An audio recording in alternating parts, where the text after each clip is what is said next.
of your next step, if you think it's above you, you have the anxiety that is rolling over you. There was this funny story. There was a Mexican guy. He started going to Jentezen Franklin's church, okay?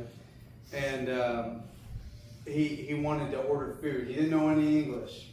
He's like, I wanted to eat. And he's like, what should I do? And he's like, okay, you go to a restaurant, okay? You say burger, fries, and Coke. He's like, okay. So he went to a restaurant. He says burger, fries, and Coke. And they're like, okay. Well, he comes back up to Jentezen Franklin a few months later, and he's gained 20 pounds. And then his wife says, like, he wants to learn something else. He wants to, and he goes, okay. I tell him eggs, toast, and juice for to go in the breakfast, okay? So he goes up to the waitress and he tells her eggs. And she goes, do you want them scrambled, over medium, over easy? How do you like it? Do you want them boiled? And he's like, juice. Do you want orange juice? Do you want apple juice? Do you want tomato juice? And he's like, toast. And then she goes, okay, do you want it wheat? Do you want it white? Do you want sourdough? Do you want it? And then he sat there and he goes, burger, fries.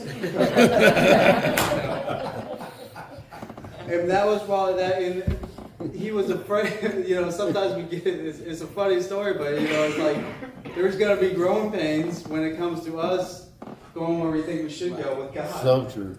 Yeah. And that's one of the things there, I always think too, how many times do you think that there was a majority of God's people, and plenty of times, because they got,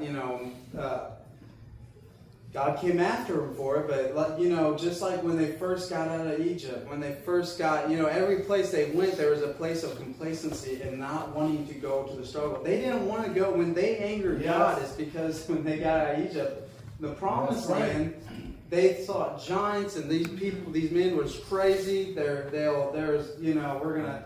were scared. They didn't want to do that. They were complacent, and then God punished them for the 40 years, and if it was up to them, and that's just like Jonah too, and guys that have seen people that have seen God's great miracles. Some of the greatest miracles will be the same people sometimes that will let the next challenge get in their head, and then they will stay in that place of complacency, and their